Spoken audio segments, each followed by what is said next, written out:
always felt a deep connection to Israel and Judaism. I really wanted something that was hands-on, that I could really devote my life to Israel and all of my volunteer time to something that really made a difference to the people. JNF Future is a group of like-minded young professionals from all around the country who are coming together to share a love of Israel and make a difference. It is a great community of people with lots of diverse interests and talents, but one thing brings us together, and that's the love of Israel. JNF Future puts on local events, national events. We fundraise, we try to raise money for Israel, but at the end of the day, it's really more like a family to me.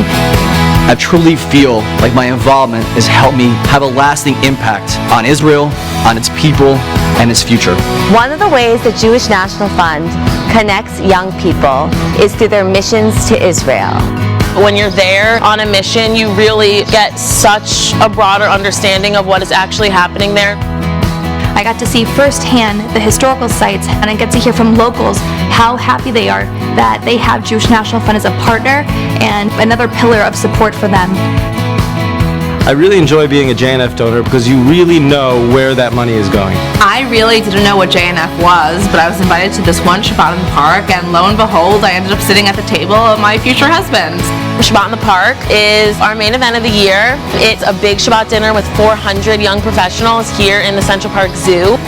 It is a way that we can share a tradition like Shabbat dinner and do things that we might otherwise do on a Friday night, but with our friends at JNF. JNF Future changed my life in so many ways. I have built a new network, a new family. And I would encourage anyone to come to events and really experience JNF. JNF is giving young people the chance to truly make a mark. If you are a young Jewish person who's looking for a wonderful community, if you're looking for a greater purpose beyond yourself, what better thing can you do than really be part of a community who is on the front lines of ensuring that Israel thrives today, tomorrow, and forever. Whatever your passion may be, along with your passion for Israel, there is a place for you at Jewish National Fund. We are building a brighter future for tomorrow. Join us. Join us. Join us. Join us. Join us. Be a part of JNF Future.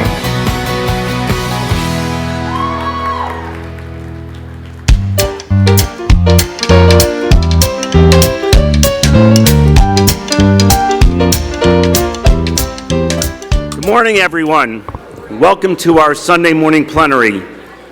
I hope you enjoyed that beautiful new JNF Future video. Our JNF Futures are a strong and growing part of Jewish National Fund and an integral part of the JNF continuum, about which you've already heard so much. I want to offer a special thank you to our sponsors, Ann Louise and Howard Perlow, for their generosity and support of this plenary and all that they do for the land and people of Israel. Now it's my privilege to introduce you to a very special man, a well-respected member of the medical community as the executive chairman and co-founder of 4C Medical Incorporated. He's a recipient of a California state resolution in recognition of his contribution to health care. A lifelong Zionist who has been involved with JNF for over 35 years, and an incredibly engaged and inspiring leader who is a member of JNF's World Chairman's Council.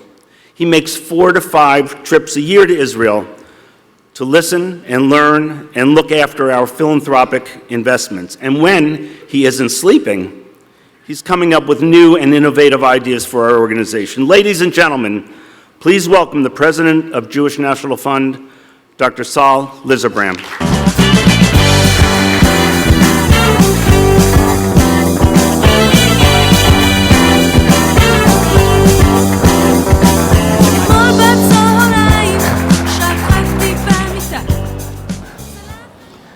Well, thank you, Gary, for that kind introduction. President, I'm humbled by your words, Gary, and have thought a lot over the past couple of years what it means to be president of this amazing organization. What it really boils down to for me is I've been given the extraordinary opportunity to work with all of you to make the greatest impact as American Jews who care deeply about Israel. This is truly an opportunity, a power that we all share. The power of dreams, vision, and the power of the greatest movement ever created, Jewish National Fund. I went back in history and selected 2 individuals whose names are not well known, yet these are people like you and me. They stood in front of others years ago and asked strangers and friends to believe, to be part, and to join them in a dream. One was Dr. Israel Goldstein. He died before the creation of the State of Israel. He was president of Jewish National Fund from 1934 to 1943. In 1936, Israel Goldstein led the Jewish National Fund campaign and raised $5.7 million.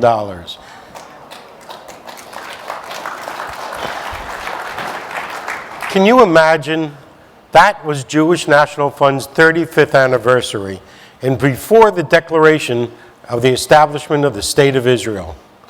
Despite the fact that we were a scattered Jewish community throughout the United States, Jewish National Fund raised $5.7 million in 1936. Think about it. 35 years earlier, in 1901, a decision was made to establish Jewish National Fund to repurchase the land of Israel for the Jewish people everywhere. Our Jewish population in the United States then was approximately 1.2 million Jews. They raised money through blue boxes and stamps, and by asking people to plant trees in Palestine. There was a tremendous downturn in the economy during that time. However, a call came from Israel that they needed at least $5 million for the acquisition of a strategically important piece of land, and there was no discussion or negotiation. They had to do it then, and we are going to do it now.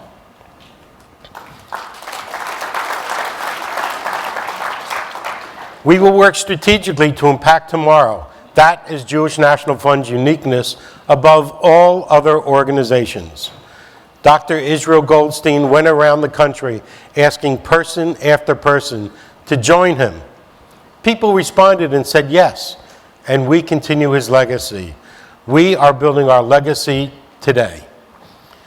Do you know the name Irma Levy Lindheim?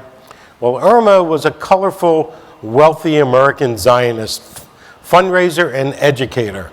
She was born in New York City, December 9th in 1986, to a very assimilated Jewish-German family, with roots dating back several generations in the American South. Irma did not discover her Zionism until 1917. She stuttered terribly as a child and always felt inadequate in her ability to tell a story or to ask people to join her to do projects. She was inspired by the Balfour Declaration of 1917 and knew her time had come. She had to do something. She organized the first Jewish women's campaign for Jewish National Fund.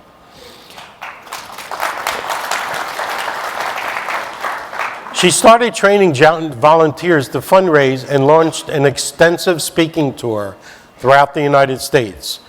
She then became the 3rd president of Hadassah. She overcame her fear of speaking and became a voice for the land and people of Israel. Now, why do I tell you about these people? I tell you because they are not known figures whom we read about. They are people who stood up and took action. They are you and me. We have many Dr. Goldsteins and Irmas right here in this room.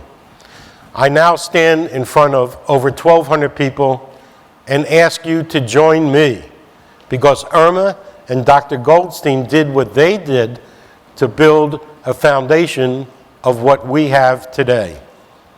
I'm proud to be president of Jewish National Fund.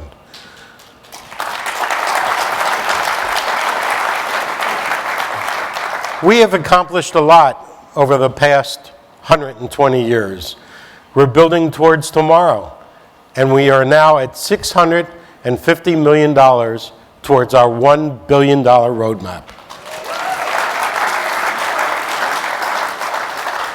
As I look out across this room filled with 50 high school students, over 300 college students, and nearly 150 futures, JNF futures,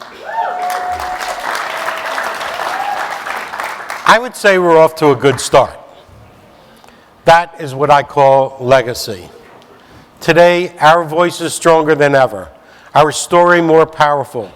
We have a history of accomplishments we are proud of. We have to go out from this conference and tell our story to everyone. I need you.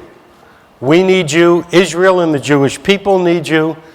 Just imagine the story that you're able to tell. We are the organization that brought you none other than the land of Israel.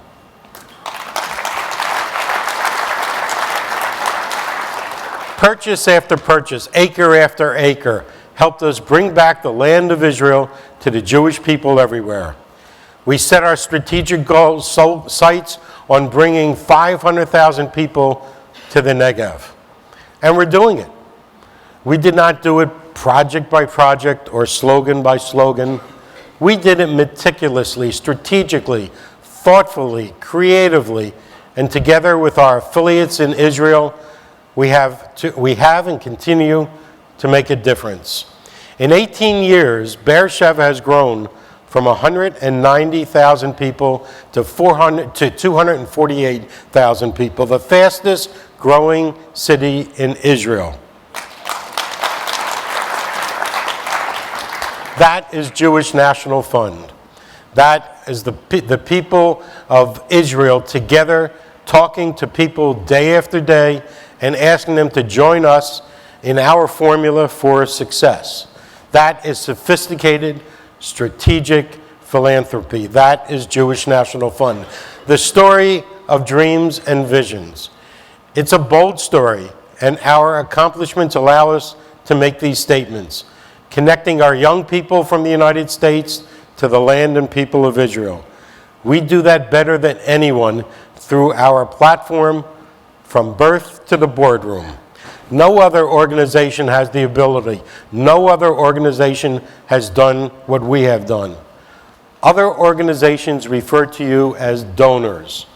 We refer to you as partners. You are our partner in building the land of Israel and positively affecting the lives of every Israeli every day.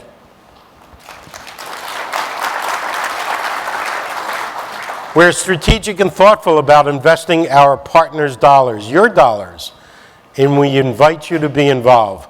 Go to Israel with our task forces and talk to our affiliates who are here from Israel. They're here in this room. They know your name and you know theirs. We are one family. This is 21st century philanthropy. We will continue to build in our relationships, not in the hallways of the Knesset. Ours are conversations that are held on the streets of Sderot, Kiryat Shimona, Beersheba, and Yerucham. We are talking to the real Israel, and the real Israel is talking to us, Jewish National Fund. Just this past week, our 28-acre lake in Beersheba opened, full of recycled water, with a feature that shoots water 40 feet into the sky.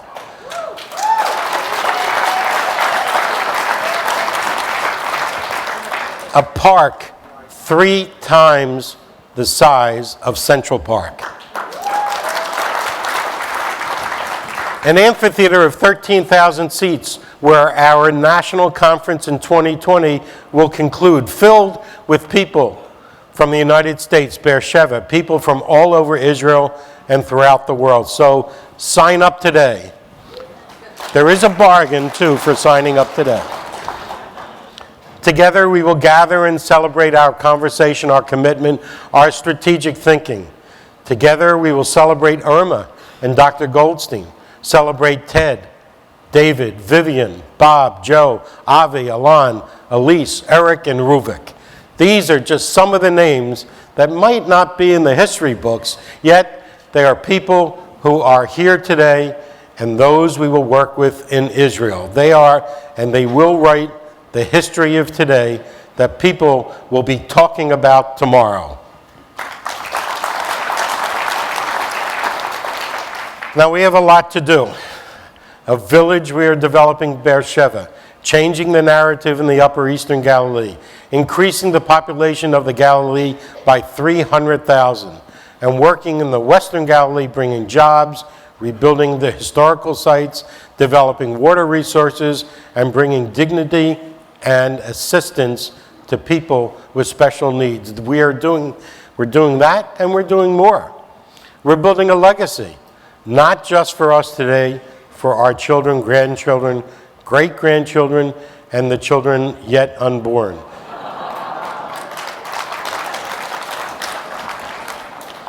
Today, our voice is stronger than ever, our story more powerful. We have a history of accomplishments we're proud of. We have to go out from this conference and tell everyone our story.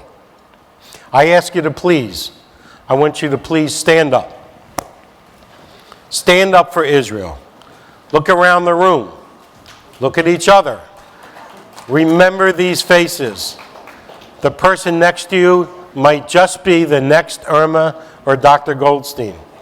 They may not be written about 100 years from now, yet each and every one of you in this room are making history. Each and every one of you in this room are part of a special movement, the greatest movement ever created, Jewish National Fund.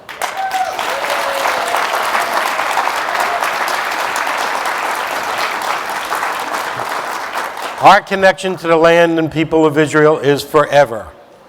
We, the people of JNF, are unstoppable. Thank you for allowing me to present today. Today's also a very special day, and the reason I say that is before we continue the rest of the plenary, I wanted to take a moment and start a new tradition. I'm presenting the first Jewish National Fund USA President's Award, an award bestowed by JNF presidents on people, groups, or organizations who have made a real difference for Jewish National Fund. I'd like to present the inaugural President's Award, to Baruch Fellner and Howard Hogan of Gibson, Dunn, and Crutcher. Their hard work in developing our white paper pro bono, their commitment to Jewish National Fund was stellar, inspiring, and took an enormous amount of time. So with that, let me do the official part of this.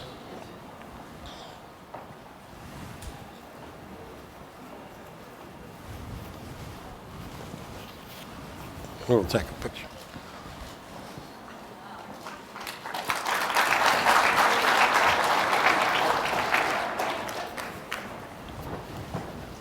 You're a little bit taller.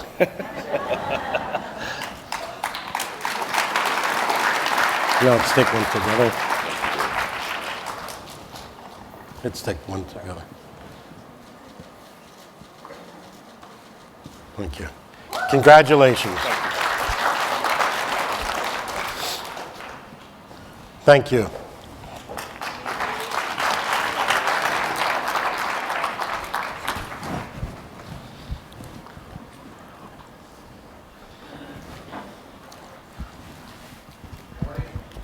Thank you, Saul, for your profound and inspiring words, and congratulations to Howard, Baruch, and Gibson Dunn on the well-deserved recognition. I'm Bob Wagoda, Vice President of the Legal Committee on JNF's National Board, and a proud member of the Century Council, President's Council, and Good Legacy Society. We're all in for a treat. This morning's plenary continues with Dr. Erica Brown, Associate Professor of Curriculum and Pedagogy at the George Washington University, and a director of its Mayberg Center for Jewish Education and Leadership. She is an award-winning author and a teacher who writes and lectures widely on Jewish studies, ethics, Bible, and leadership. Dr. Brown will now lead us in what's sure to be a fun and interactive learning experience about our Jewish identity. Dr. Brown.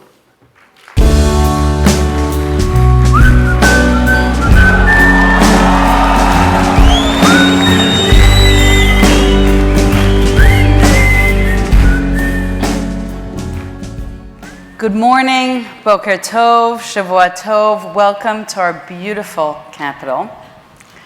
I'm delighted to see you all, to be with you, and to start the week with you. How many of you worked out this morning by a show of hands? 1, 2, 3. I have a magnet on my refrigerator that says, I didn't go to the gym today, that makes 9 years. I say that because we're going to do a workout together, not a physical workout, but we'll call it an intellectual and spiritual workout, so I hope you'll join with me and participate. Before I make my remarks, I want to thank you for supporting Israel at a time when not enough people do. And I want to share with you, because we're going to talk a little bit about identity formation, and specifically about Jewish identity formation. I want to share with you two of the most profound identity-shaping experiences for me that center around our beloved homeland. In 1991, my first child, my daughter, was born in Jerusalem in Mount Scopus Hospital, Hadassah Hospital. And I remember going to get her Israeli passport. Now, for many people, I travel on an Israeli passport. When I go to Israel, many of us in the room perhaps travel on an Israeli passport. It might not be such a big deal. But when you have two grandparents who go through Auschwitz and a mother who is in an orphanage in Lublin, not knowing if she would ever find her parents again, and the three of them reunite a year later, and their great-grandchild has an Israeli passport, that speaks to the impossibility of who we are as a people.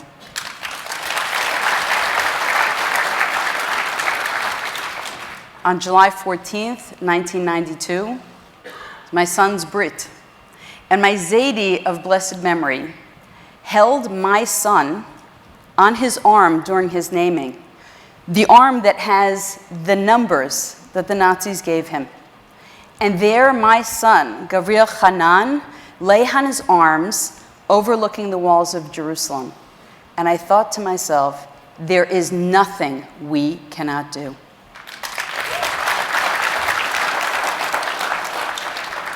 So those are identity moments for me. I'm interested in your identity shaping moments. And specifically, we're going to do a little work together, because I'm not going to do all the work.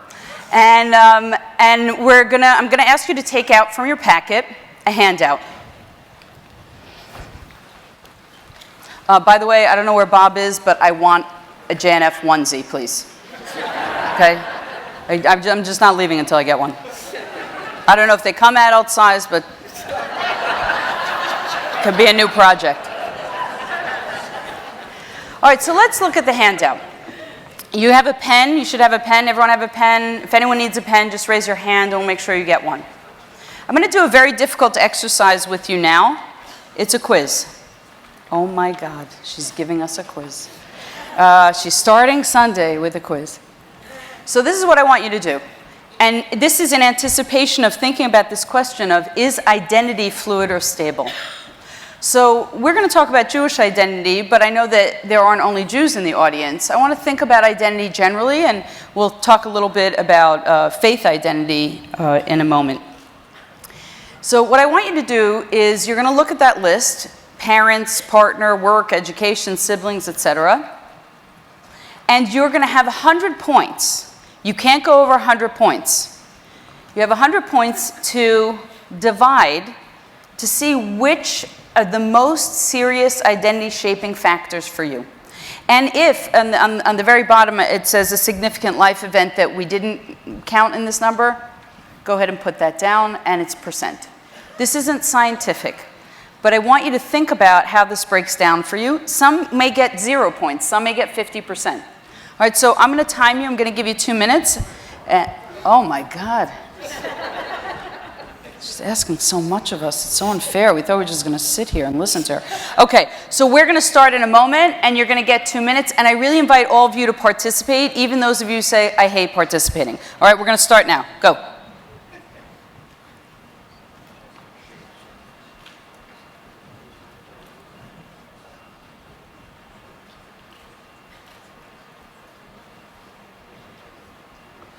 I see some of you copying someone else's identity.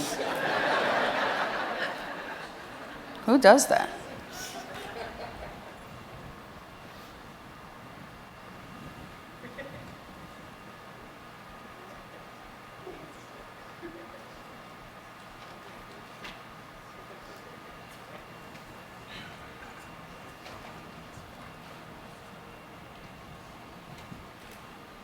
Two of you are doing it together, really? You lost it already? Okay.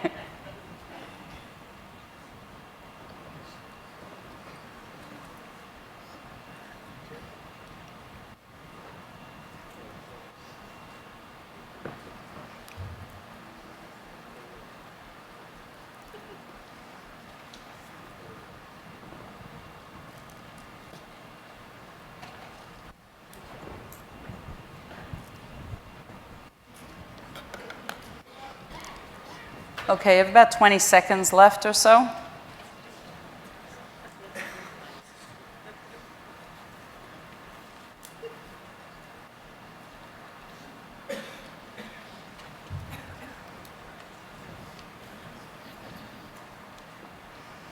All right, looks like most of you are done, or at least you decided, I don't want to do this anymore. Was this hard or easy for you? Hard. It's so hard. Oh, it's easy for you? It was easy for you? Why was it easy? It's your life. It's your life and you know yourself. Baruch Hashem, there's one of you. The rest of us are all confused, really. So what made this exercise hard? What? You only had 100 points. You wanted 1,000,000 points. Then it might be harder. What else makes this hard? Being honest. Having too many choices. Yes, sir. 2 minutes is just not enough time to do this. Although it'd be interesting, because I always like to work from the gut, if you had more time, if your answers would be different. Right? Maybe yes, maybe no. And I imagine that some of you went through and said, oh, I'm going to give this 50%, I'm going to give this, and then you started reworking the percents. Because as you start thinking about the beautiful, abundant, rich lives we lead, our identity is shaped by many, many things. How many of you put parents as your number one influence? Go parents. I'm not going to ask about partners in case things aren't going well today. How many of you put birthplace or neighborhood? Okay. How many of you who did so are either from New York or Jerusalem? So I want to say it's very interesting that when I do this with audiences, in general, people, birthplace may not be significant. As we say in philosophy, there are essential properties and accidental properties, right? Things that make us who we are and things that are less significant. I could have been born here, I could have been born there, I had a nice childhood. But people from New York and Jerusalem, or anywhere in Israel, their identity is so much tied in to the place, which is interesting. How many of you feel that your identities are geographically tied into the place in which you were born? So this is a hard exercise, and I want to actually go to the first question that I asked you underneath your quiz. And that is, in 10 years from now, what could be different? What would make your answers different? Some thoughts. You're mumbling to each other. Come. Retiring. Right? Letting go of work, especially when work is a huge shaping factor in who you are right now, right? And for some people, they enter deep depression when they retire because their lives are so connected to their work, they don't have other outlets, other ways of saying, here is who I am. Thank God all of you who are volunteering and committed and doing something outside of your work have a life outside of that life. You have hobbies, you have other things, but that can be a huge identity. Leaving a job can be huge. Losing a job. Starting a job. Right? All these change us. Anything else? What? Politics. And we might not have said that some years ago, but politics are a profound identity shaper right now. And we could talk about whether or not that should be the case, and whether or not that has entrenched us in certain sides and prevented us from actually going across the aisle. Because now we can listen, read news, watch news. We can be with people who agree with us politically. And I live in Washington. I know this well. How much politics can shape who we are in good ways and also in bad. As a community, it is actually eating. It has a corrosive impact on our unity and solidarity. I want you to think about that in the ways that you interrelate with others. So what else could change? Move somewhere new. What? Move somewhere new. You move somewhere. You downsize. What else? Okay, losing people. Losing people. All right? There are people who are really special to us, and our lives are so tied into them. And then there's loss, and then there's grief, and there's falling apart, and there's changing. How many of you, by show of hands right now, are taking care of an elderly parent? Okay. So the caretaking identity is a profound identity. Sadly, it's also, for many, a temporary identity, but when you're in it, it is consuming. It is consuming. So I say all of this, and we could have a long and lengthy conversation about this, and I hope this has catalyzed some thinking for you, and you'll continue the conversation. Our identities are fluid and they're malleable. And that is both terrifying and exhilarating. Because it means who I am now might not be who I am sometime from now. Context affects identity. And our capacity to be open to possible changes is immense. In fact, we're in the Hebrew month of Elul. We're working our way up to Rosh Hashanah and up to Yom Kippur. And we enter these days believing that there's a newness and possibility that is driving us and shaping us. You know, I teach at GW down the road, and I love when all the students come back on campus. Parking is terrible, but other than that, it's wonderful to see them. And that first day of class, when they open their new notebooks, right? And they want everything to be perfect. But thank God it's so often a spiral, so if it's not perfect, they rip out the page and start on page 2. The idea that we're in September, and it's new notebook time, and it's a new chance for being a new person and for becoming is critical to the conversation we're going to have today. So what I'd like to do with you now is I'd like to introduce another set of terms. That's thick identity and thin identity. Right? So we talked about the malleability of identity. I want to talk about thickness and thinness. And of course, if you're Jewish, everyone wants to be thin. Right? Everyone wants a thin identity. But my job today, if we've done it well, is to show you why a thick identity is preferable to a thin identity, why it creates meaning, why it structures your values in a particular way, why it becomes a compass for who you are, and for the way you serve the Jewish people and our beloved country. 2 countries. So a thin identity is an identity that you might have in any setting. As you support something, you care about something, you actually think that you are that something until that changes. How many of you were vegetarians? Okay, so some of you were vegetarians and you went to a barbecue and you stopped. I was a vegetarian for 16 years. How many of you drove carpool? Oh, a lot. Should have put that on the list. So carpool identity for me was very thin.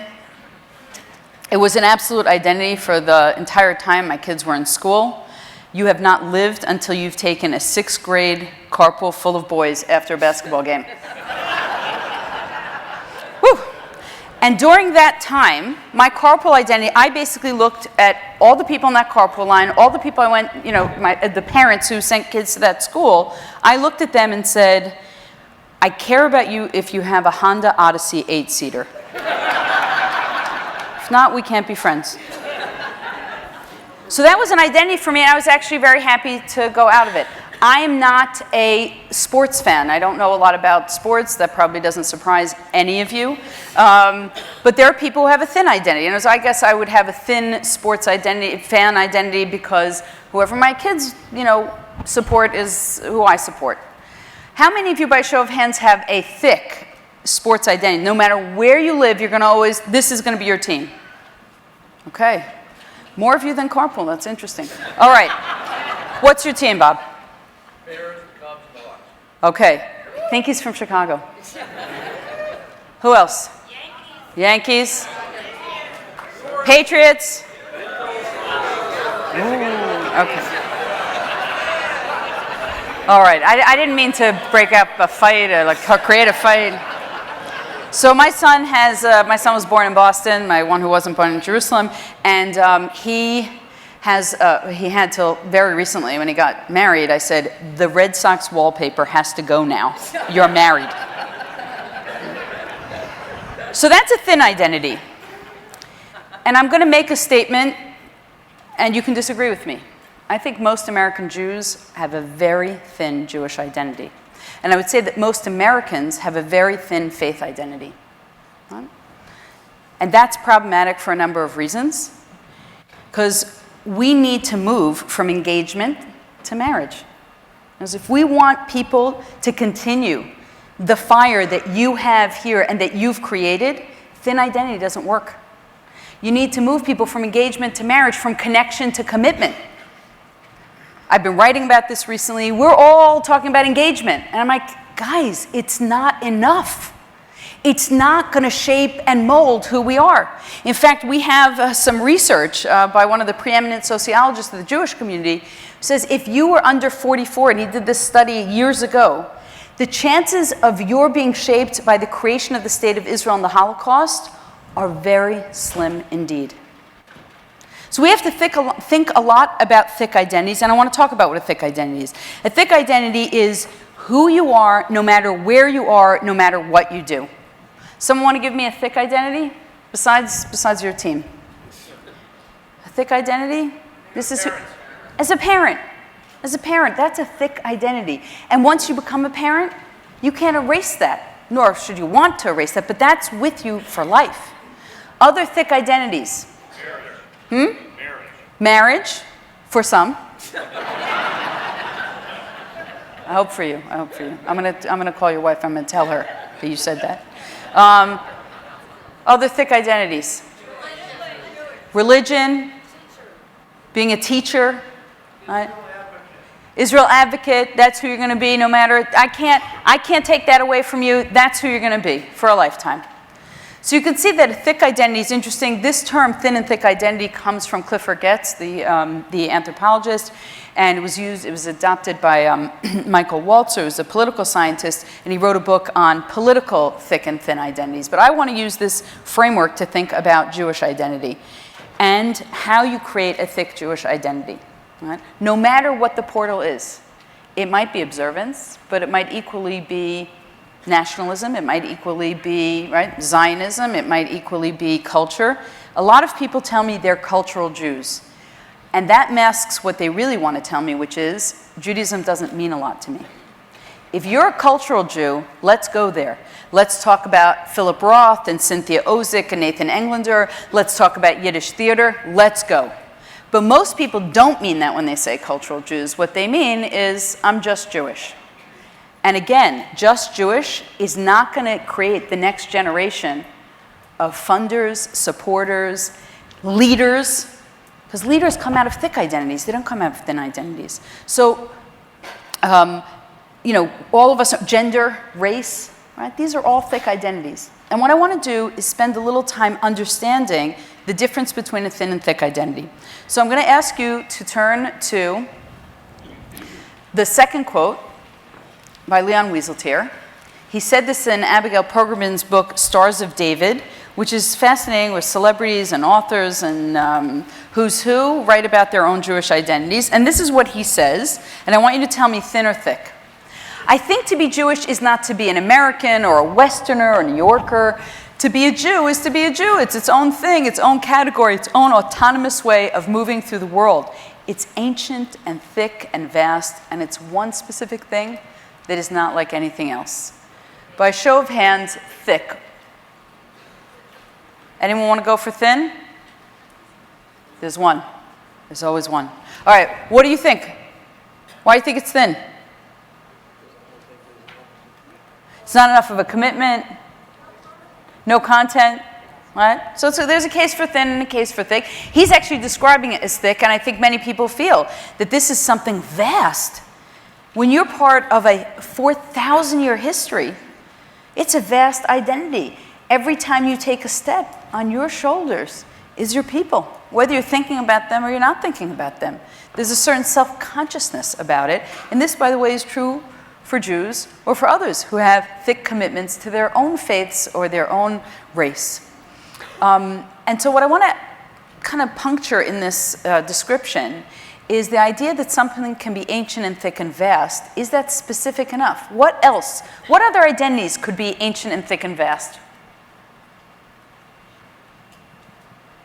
What else? Outside of Judaism. Being a Christian, being a Buddhist, being an American, although it's not ancient. We like to think that we're ancient. So I married a Brit, and he came to America for, I think, the 250th anniversary when London was celebrating its 800th anniversary. And he thought it was kind of funny. But being an American in terms of the thickness of the patriotic identity, certainly that's vast indeed. Someone else had a hand up. Yes, please. Being Native American. Your race, your gender, your religion. Now, gender is interesting because for the first time, we're seeing changes in our forms, right? Used to be kind of binary, right? Now, I think the Facebook, on Facebook in the UK, there's 71 possible gender choices, right? That's something, gender fluidity is something that we really many of us didn't have when we were growing up. We wouldn't have even understood it.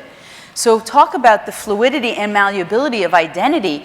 We're seeing thick identities now that are permeable in ways that we haven't before.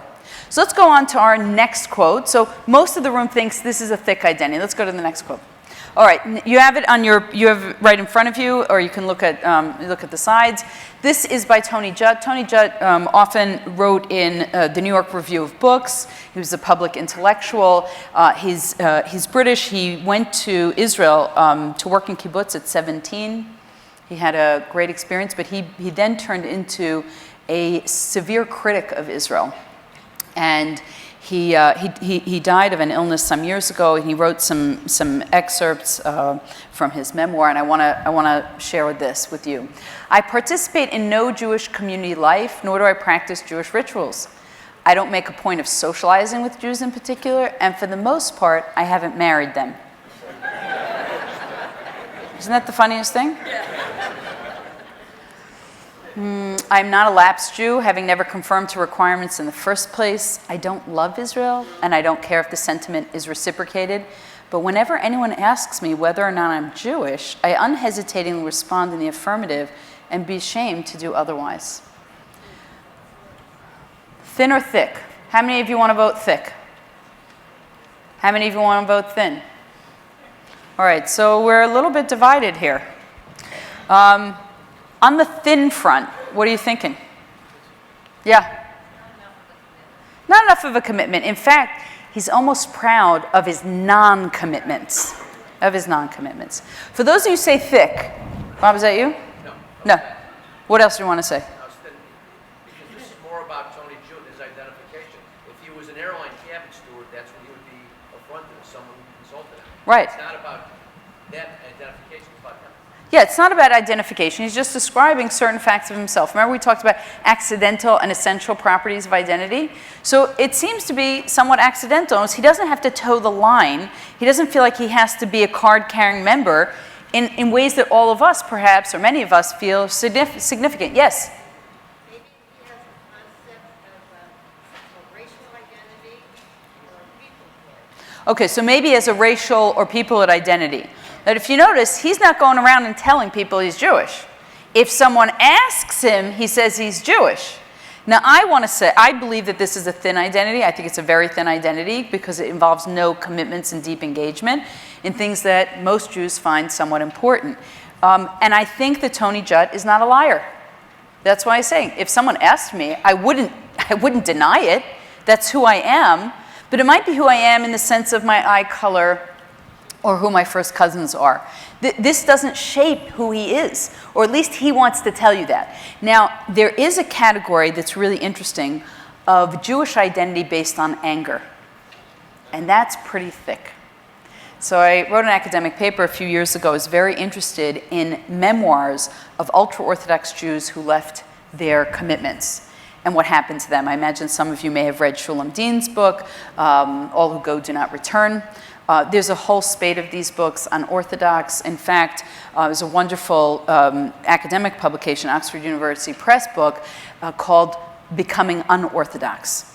And she's a sociologist who studies what the factors are and how people make that crossover identity.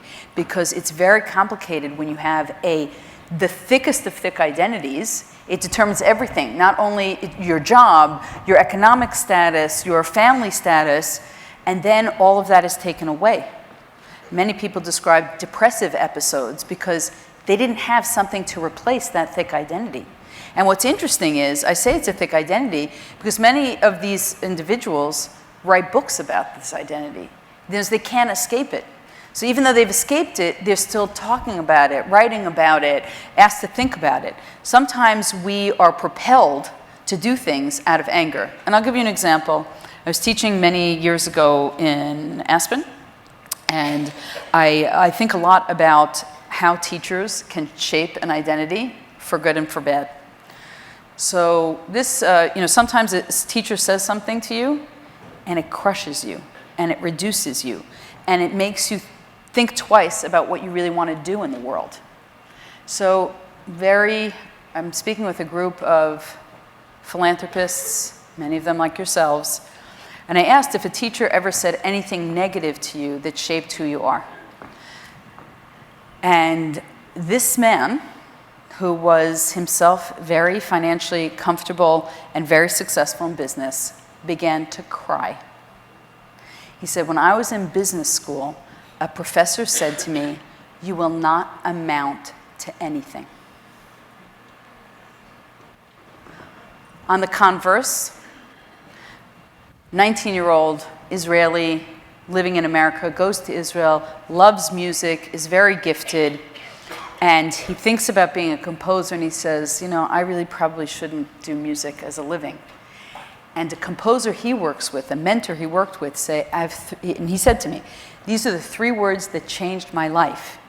You must continue." So identity grows from large statements, large commitments, and also it can be shaped by very small things that people say. This businessman said, my revenge was making sure that I could go back to him and say, I am successful. And that's not a great reason to be who you are, but anger is a powerful driver. It's a powerful driver. And so I want to look at another statement with you. It's next. And I'll give you a little background about this. I don't know how many of you read Israeli authors in translation. It's just such a pleasure. It's such a pleasure to see books that are translated into 30 or 40 languages that come out of Israel. So this is by A.B. Yoshua. A.B. Yoshua has a lot to say about identity. In fact, he was on Nightline with Ted Koppel at 6th and I Historic Synagogue, really down the road. And he said, Jews who live in America are half Jews. They take their Jewishness, they put it on like a garment, they take it off when it's convenient for them. He got so much hassle for it. People were complaining, and Natan Sharansky wrote all the news networks were covering it in Israel. Natan Sharansky wrote an editorial against it. It caused quite a stir. He apologized. Then he went to France and he said the same thing.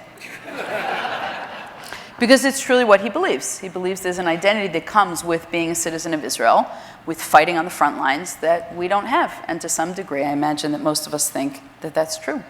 So Yoshua, because he's so interested in identity in his novels, has a character in his novel Friendly Fire.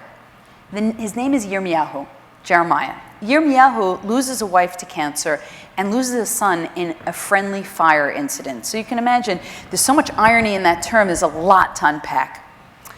And he decides, I'm going. I've got enough of this. And he goes to the heart of Africa. He lives in Tanzania, and his sister-in-law Daniela at Hanukkah time comes to visit him. She brings him, as good Israelis before the internet always did, a stack of Israeli newspapers and Hanukkah candles because it's Hanukkah. He takes the presents and throws them instantly into a fire. Nice to see you, Daniela. And at some point, he says this speech, and I think this speech is very profound. Here, there are no ancient graves and no floor tiles from a destroyed synagogue, no museum with a fragment of a burnt Torah, no testimonies about pogroms and the Holocaust. There's no exile here. There's no diaspora. There was no golden age here, no community that contributed to global culture. They don't fuss about assimilation or extinction, self-hatred or pride, uniqueness or chosenness. No old grandmas pop up suddenly aware of their identity. There's no orthodoxy here or secularism or self-indulgent religiosity. And most of all, no nostalgia for anything at all. There's no struggle between tradition and revolution, no rebellion against the forefathers, and no new interpretations.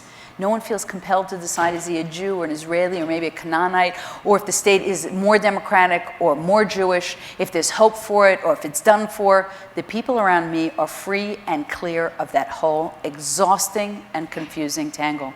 But life goes on. I'm 70 years old, Daniela, and I'm permitted to let go. Thick or thin identity? Not sure? Thick. It's pretty thick. In other words, he's running away, but he's running away from something that's hard to run away from. He says, I'm here, and there's none of these tribal affiliations. By the way, Israel right now is in the midst of a huge identity conversation of what it means to be Jewish, what it means to be Zionist, what it means to be nationalistic. And there comes a point when you have identity fatigue. You've given up a lot for your country. What's it doing for you? And he's struggling with that struggle, and it's a noble struggle, and he's basically saying, I'm letting go. But I don't know how long Yirmiyahu could stay in Tanzania. Just like I don't know how long Jonah could run away from God before God says, I'm going to do whatever I have to do. I'm going to send a storm. I'm going to send a wind. I'm going to send a big fish. I'm going to send a tree. I'm going to send all these things to have you sit and think about yourself, because you can't always run away from your identity. You have to negotiate and navigate it. And some people have a very deep, angry feelings about Judaism. I don't know about you, I went to the world's worst Hebrew school. I do want to tell you, because I'm a little proud of this, that I won a junior Jewish encyclopedia for saying the first paragraph of Shema in 45 seconds, which was way quicker than anyone else in my class. From this, I understood that prayer is about reading things in Hebrew very quickly that are meaningless to you. And I went on my own identity, because Judaism was a very, very thin identity for me as a person. Again, my family and my mother's side had this overarching black cloud of the Holocaust. And we understand that that can't be your only Jewish identity because it's dark and it's values laden. And some of those values are the world hates us. And we should be suspicious. And no one here is to protect us. American Jews have spent the better part of the last half century making sure there's a Holocaust memorial in every major city in the United States. If you gave me that money, that memorial would be to a living, breathing Judaism. Of course, thank you. Not enough of you clapped on that, so I'm worried about you. No, in other words, we actually thought that this was going to make everyone deeply Jewish. And what we hear from our millennials is, I want a Judaism of joy. I want a Judaism of warmth. I want a Judaism of belonging. I don't want to wake up in the middle of the night with nightmares. I want big Jewish dreams. And if you don't have that for me, if it's not that ambitious, I'm not interested. So I grew up in that home.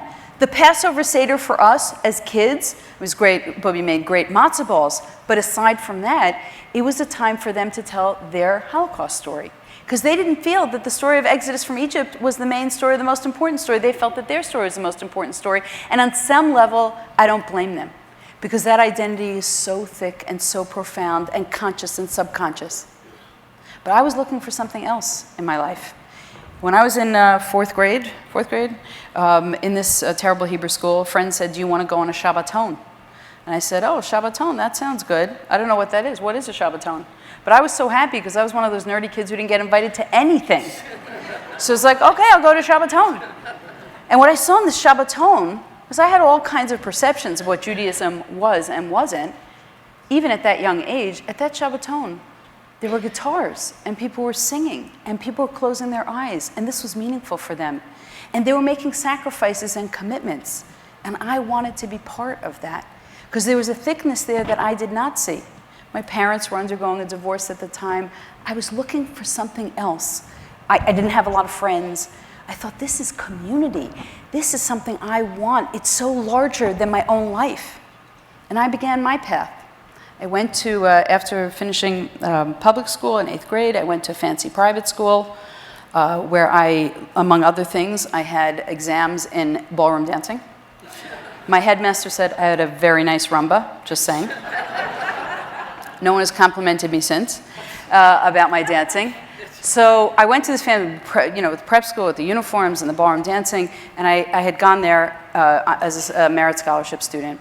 And they had a rule that if you took off a certain number of days of school for religious or any other reasons, you could not hold your merit scholarship. In the second year I was there, I was becoming increasingly observant. The year before, I went to school on Rosh Hashanah and Yom Kippur. But now I didn't want to do that. I wanted to be in synagogue. I wanted to be with the community that I was building for myself. I started keeping kosher. That's why I was a vegetarian. Not really kosher, but vegetarian when I was 12, because this meant something to me, and I wasn't in control of the kitchen, but I wanted to make some kind of statement about my thickening Jewish identity. So I was not invited back. I couldn't maintain my merit scholarship, which meant I couldn't go to that school. And I began the process of thinking about what it means to go to a Jewish day school. I'm a huge proponent of Jewish day school education. I'm very happy to talk to you about it, and Jewish camping, because these are huge identity shaping. I want to tell you how thick the camping identity is. I have a friend, he's close to 60. When he goes to a certain area where a lot of his friends, that he went to camp with, he says to his wife, "Do you mind if I sit with my bunk?" It's a little weird, but I get it. So I remember taking a train to New York City by myself at 16 and finding a new school. And I walked into a school because I was like, I was going to do this Jewish thing now. I was going to do it wholeheartedly. I was going to get that Jewish education. And I walked into school. The principal yelled at me for being late, and I said, "I'm not a student here." And I went into the admissions office, and they made me take a test. So you have to take a test in English, fine, easy, and a test in Hebrew. And I said, "I don't speak Hebrew. I don't know anything on this test." "Well, you have to take it anyway." So I sat in a room by myself. I wrote Rivka, my Hebrew name, in big Hebrew letters. I don't know how to write anything else at the time. And I handed in a blank piece of paper, and I didn't get into that school. And I say that because as we're thickening Jewish identities, there's lots of speed bumps. There are people we meet who aren't so friendly. There are a lot of Jewish complainers. There are a lot of Debbie Downers. There are people who don't value this identity, and they're not particularly positive about it, and they're not particularly inspiring. I'm sure that's no one in this room because you're here.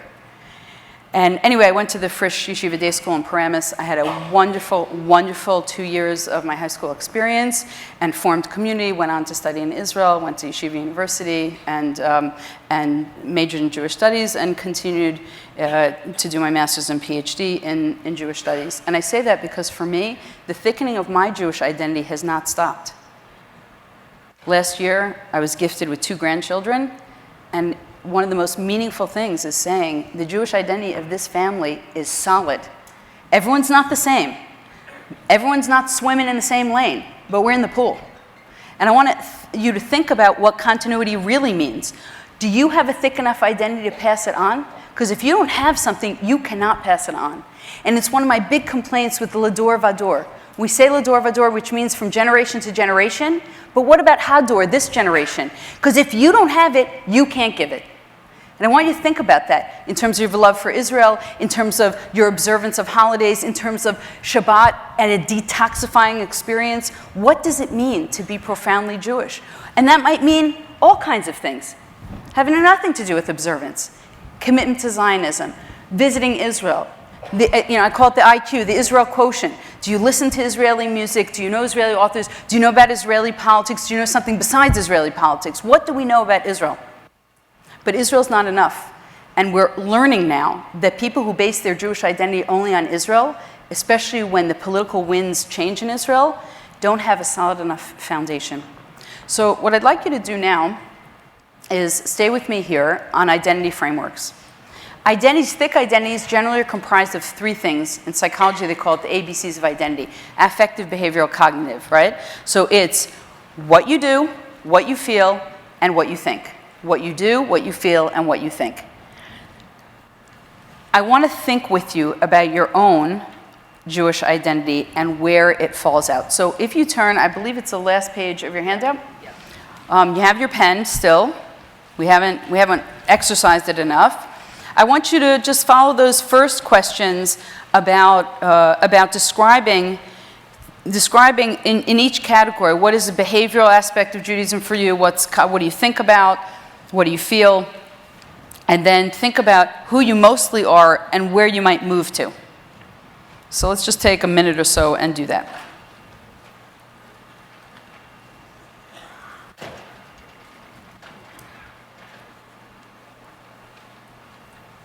And by the way, if you're not Jewish, please fill this out in terms of your own background, because this applies universally.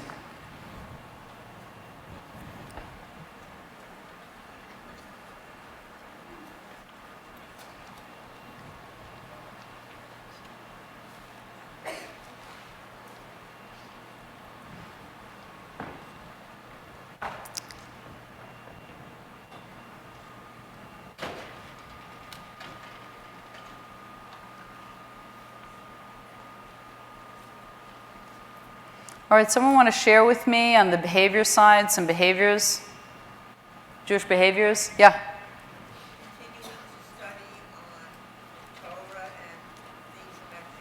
Okay, studying Torah. And we have a history of scholarship. We have betrayed in many ways that history of scholarship because not enough people take adult education seriously. I hope you do. I hope you will. Someone else? Yeah? Lighting Shabbat candles. Lighting Shabbat candles. Yeah?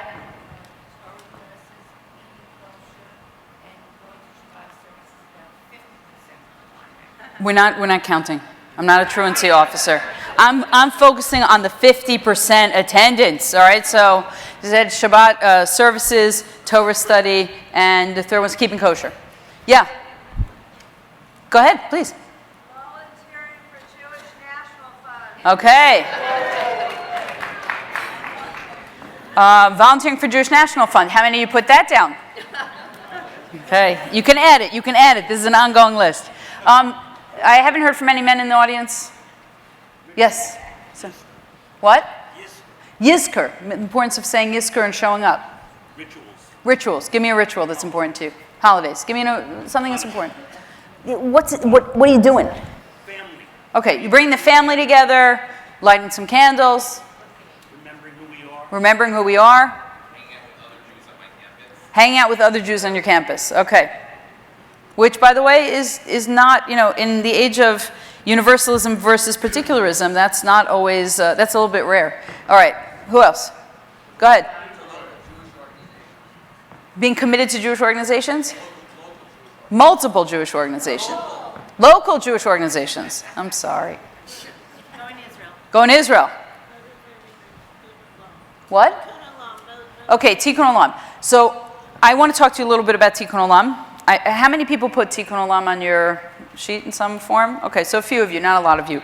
So it's interesting that Tikkun Olam, we want to get specific about it. I was teaching actually in a synagogue down the road. I passed through the preschool, And Tikkun Olam was defined as, will you take the gerbil home for the weekend? I cannot make this up. I cannot make this up. And I say that because in my own, I just want to share maybe a way of understanding. There's a difference between chesed, which is the kindness that we experience among individuals. You're not well, I come visit you. You're mourning the loss of someone, I come to your house to sit Shiva. You're making a celebration and I come to be part of that celebration, I help out before. And that's chesed. I help strangers. That's the greatest chesed of all, right? And there's no one, I'm getting nothing back out of it. There's no social capital there, but I'm just doing it. But Tikkun Olam is chesed of a totally different order. It's systemic change. So bring the gerbil home is not systemic change. It's kindness to animals, which is important in the Torah. If I perhaps, let's say, led a campaign for all gerbils to be free for the weekend, that might be systemic. And I want to say just how quickly Tikkun Olam became a Jewish value and just raced through the Jewish community. I have a friend who's a shlichah. She came to the Washington area to work in our wonderful federation, and her kid was in a Jewish day school for the first time. He comes home, and in Hebrew, he asks his mother, "Ech omrim Tikkun Olam bivrit?" How do you say Tikkun Olam in Hebrew? Not once in his 12 years of living had he heard this expression. So I'm fine to do the Tikkun Olam thing, but you're just going to have to show me what that actually means practically. If you're fighting for affordable housing, great. If you're out on the campaign making sure there's no more poverty, there's eliminating domestic abuse, you're trying to do things in a large scale, I applaud you. But let's not actually think small about this. Let's think systemically about the change that we want to make. All right, so those are different behaviors. What about feelings? Feelings. Feelings about Judaism, yeah? No matter where I am, knowing who I am. No matter where you are, knowing who you are. I might actually put that in cognitive, the category of what you think. I might put that in what you, although there might be some underlying deep feelings there. Notice they're not, sometimes it's hard to take them apart. Someone else, yeah? Nice and loud. Pride. How many of you put pride down? Okay, so Jewish pride. Other emotions about Judaism, yes? Passion. Joy. Belonging. Familiarity. Comfort. Community. What? What? Bonding. Okay, bonding and belonging. So interesting because we've talked about several terms, right? We've talked about the malleability of identity. We talked about thin and thick identities. We're going to talk about also the comfort and obligation. So comfort and obligation, I'm not the first person to make this distinction. People join communities, and in families that are healthy, there's some healthy balance between obligation and comfort. Now, I could get a lot of comfort out of something and not contribute to it. And conversely, I can be very, very responsible and feel very obligated and really get no joy from it. And neither of those is going to contribute to a thick identity. In fact, I want to share with you a division that was very helpful for me in thinking about Judaism. When North American Jews moved to a new city decades ago, they joined a synagogue, their kids were in Hebrew school or day school, they joined a JCC, they gave a donation to the Federation. This might have been you, it might have been your parents. Committed to Judaism, it was kind of wholesale. You're an organizational Jew, that's how your identity is created. What happened probably 2 decades ago was we moved from the fixed price menu to the a la carte menu. We came in and out of Judaism as it served us. So for the first time, demographic studies in this country were showing that there were people sending their children to day schools who weren't members of synagogues. That was interesting. Bernie Marcus says the Jews are amazing, right? One of the founders of Home Depot and an immense philanthropist said, the Jews are amazing. They come in and out of Judaism 4 times, right? The Brit, the Bar Bat Mitzvah, the wedding, and the funeral. What he's actually saying is we lose customers 4 times because people are coming in and leaving. They're not staying. and that's on us as in the Jewish organizational world to make sure that there's, again, some consistency of identity. There's some stability to identity, and what that stability looks like. So let's now think a little bit. Okay, what you feel. Let's go more what you feel. Oh, I wanted to say one more thing. This is what I forgot. Tapas menu. Someone said we've moved from a fixed price menu to a tapas menu. People just want to try things. They want to try this, they want to try that, they want to try something else without making a commitment. So you try this synagogue service, but you're not interested in paying membership. Membership is expensive, and you're not sure what you get for your membership, and so you try things out, but you don't actually commit. So in the fixed price menu, there's the obligation, the sense of buying something wholesale and feeling obligated and responsible for the community. In the tapas menu, there's a lot of comfort. Right? We're getting comfort from things, but not necessarily making commitments. I'd like to share that I was teaching in Northern Virginia, which is part of our greater area for the Federation. I was teaching in Virginia, and a person said, oh, I know the difference between comfort and obligation. Comfort is my family. Obligation is her family. Now, he was with his wife. Thank God I wasn't on the car ride home. They had to work this out. More feelings.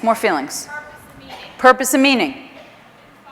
Inspired. No, you guys, these guys are smoking, and you guys haven't talked up a lot. So I'm coming over here. I want to hear what you guys are thinking emotionally. Hopeful. Accepting. Connection. See, they're not bad. They're just not talking so much. But they're going to come back. All right. So this idea of there are things that we feel about Judaism. Let's talk about the cognitive, what you're thinking about. This might be books you read, journals you read, newspapers you read. This may be privileging news about Israel before other news. This may be thinking about or studying Jewish texts. All right? Yes? Anyone want to add to that list?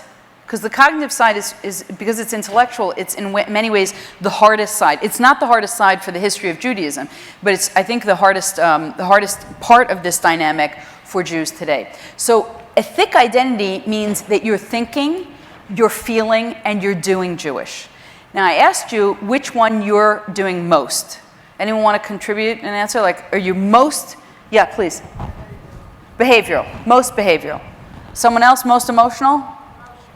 Emotional. I have a emotional. Okay, sold. All right. Anyone on the cognitive? Yeah. You're on all three. Good. Beautiful. Anyone in cognitive? Mostly cognitive. You're mostly intellectual about your Judaism. You're like half committed to that. You're proud to be a Jew. So there's an emotional connection. Many Jews today, their thin identity is a pride identity. It's a pride identity. But the problem is that sometimes pride, we didn't see her marching by. We didn't see her marching by. It was a hallucination. But pride can be a mask for ignorance. And I say that, and it sounds harsh, but it's actually true. Sometimes we're proudest of the things we know the least about. We're proud of our kids, but sometimes we don't exactly know what they're thinking, what they're doing. We're asking them, we're curious about them, and vice versa. So I want us to think about what it means to be an integrated, what it means to have all three of these working in relation to each other. And I'd like to say that there's no one in the Jewish community who doesn't have to think about this. I've done this with Orthodox audiences, Reform audiences, conservative audiences, people who are not denominationally affiliated. And it's interesting that for a lot of Orthodox Jews, their Judaism is largely behavioral.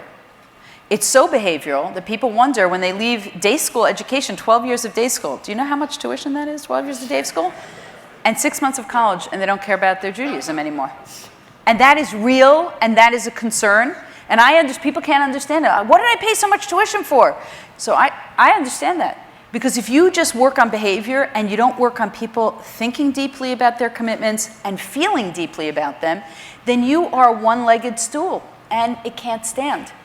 And the thin identity of most American Jews, which is mostly emotional and not much else, also cannot pave the way for a rich Jewish future. It just can't. It's only going to be in the thickening of Jewish identity that's going to happen. So I'd like to do an exercise with you, just our last one together.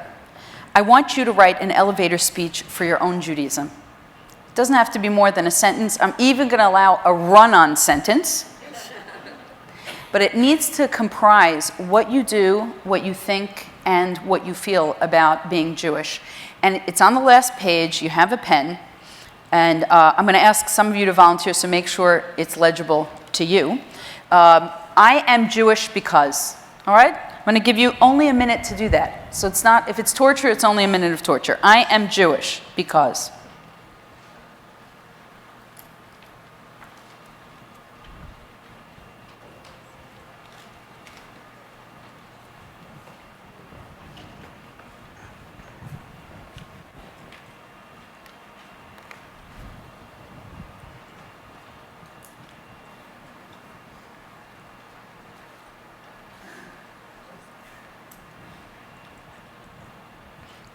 Okay, about 20 seconds.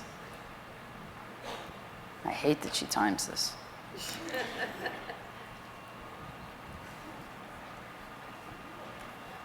Meg, Patrick, you around? Oh, okay, beautiful. All right, so what I want to do is I want to hear some of you volunteer your identity statements. Anyone get us started? Okay, beautiful. So Meg's going to go over here. I'm going to go over here.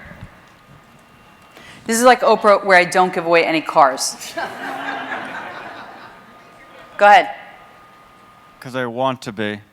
Not because my parents made me or anyone else, or because I went to Hebrew day school and they told me I had to do it. Because I want to be. Okay, I'm here because I signed up on my own volition. I'm here because I signed up on my own volition. Beautiful, thank you. All right, someone else, someone else. Yes, sir. So the word Just say, I am Jewish because. Okay. I am Jewish because it's the greatest gift I will ever receive and the greatest one I will ever give. Nice, Matt. Wow. The greatest gift I've ever received and the greatest gift that I have to give. Thank you. Only a minute. It took only a minute to get that out. All right. Okay. I am proud of the rich 4,000-year history of a people who have had a great impact on civilization and have continued to thrive despite our enemies trying to eradicate us. Okay, so there you've got that sense of 4,000 years of the deep history and conviction. Thank you. I am Jewish because it gives me the roots to tackle the bumps of life. Gives me roots to tackle the bumps of life. All right, we're going over here. We're going over here. I told you this is my workout. I am Jewish because my parents instilled strong beliefs in my self-identity, and I feel those important emotions throughout my everyday life and activities. Okay, so getting the parents in there, the generational continuity in there, and the way that it shapes everyday life. I see you're very anxious. Come.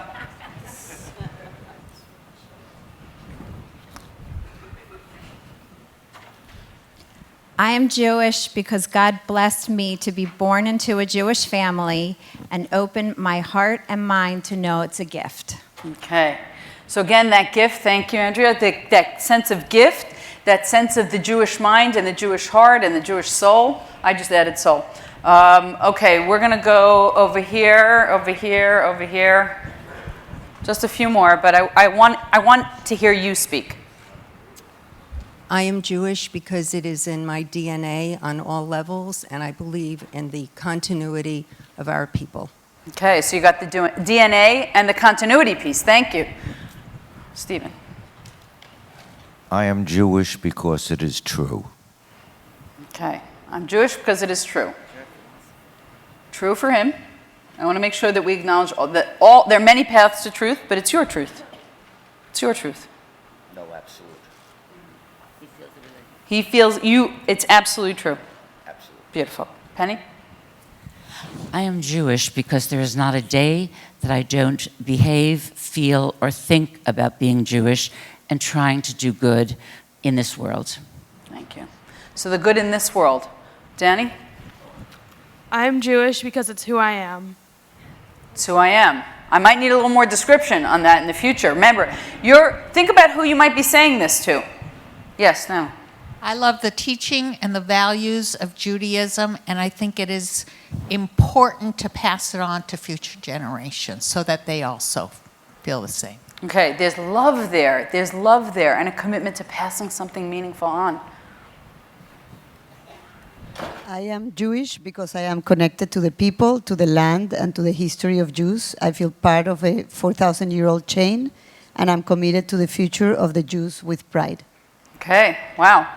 Saying a lot of important things about history, about today and tomorrow. Thank you. Yeah. I'm, no, speaking to the mic. I'm committed to being one of the people chosen by God to bring Tikkun Olam. Okay, to bring Tikkun Olam to the world. Who else? Anyone over there? Oh, we got one, Meg, over there, right there in the back. Can you hear me? Oh, there. I am Jewish because as a youth, I sought God, found Judaism, converted, found myself, my family, my soul, and my community, and my place in the world. Welcome. We're so honored that you made this your choice. So what I'd like to do now, first of all, I want to commend all of you that in only 1 minute, you were able to describe something that has a profound shaping influence for you. I want to talk about where you might make an elevator speech. A lot of us run meetings. A lot of us give money. A lot of us sit at holiday tables, and certainly many of us will be doing that in only a few weeks. Do your kids know why this is important to you? They know that it's important to you. Do they know why it's important to you? And that's about Israel, right? We often think that people know us because they're around us when we don't articulate our own identities, our commitments, what's important to us. How many of you have an ethical will? Okay. So I think it's really important. I put it in the index of one of my books of how to write an ethical will. Think about how you would sum up your identity and what you want to pass on, along with everything else you're passing on. Because I can tell you that dollar marks don't have your identity on them. They're impersonal. And they may be appreciated, but that's not enough of you. When you give of yourself, you're basically saying, these are my values, and I want to share them with you. And in order to share them with you, I want you to understand who I am. You're mentoring a younger person. You are a younger person on campus. People are curious. They want to know, who are you? Well, let me explain why I'm Jewish. Because my Mormon friends say that to me. My Christian friends don't have a problem saying that to me. My non-affiliated friends will tell me why they've left. And yet, so many Jews I know can't speak the elevator speech for their own commitments. I want to thank you for your time and attention this morning. I want to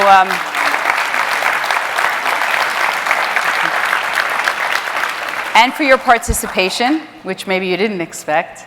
And I want to just bless you because I think it's good to start off the year with blessings and start off the week and the day with blessings. I bless you that this year is a year of health, of meaning, of magic, of curiosity, of depth, of influence and impact. Thank you for all you do for our beloved homeland.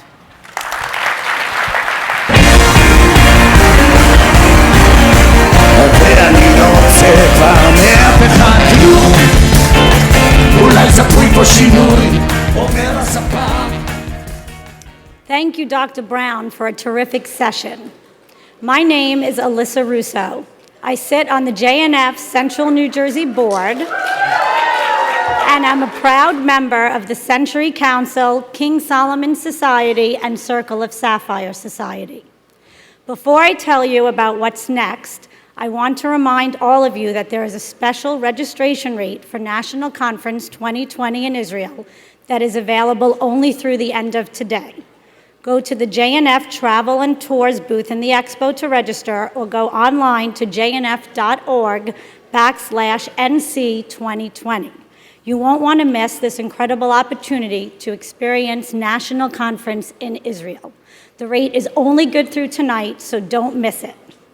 Up next, we have several concurrent sessions.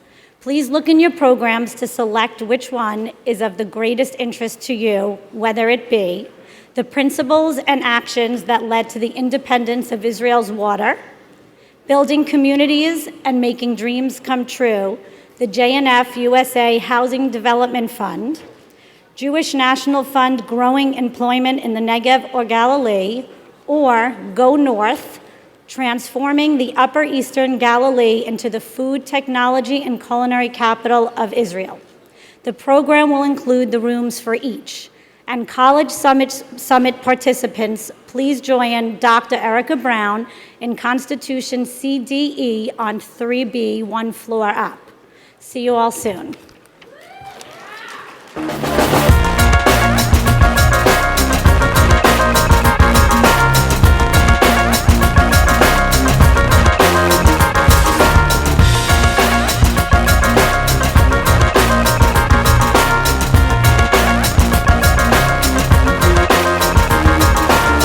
קצרים שמדברים מהר בשפה קצובה הם מספיקים יותר מילים בזמן חיים אחד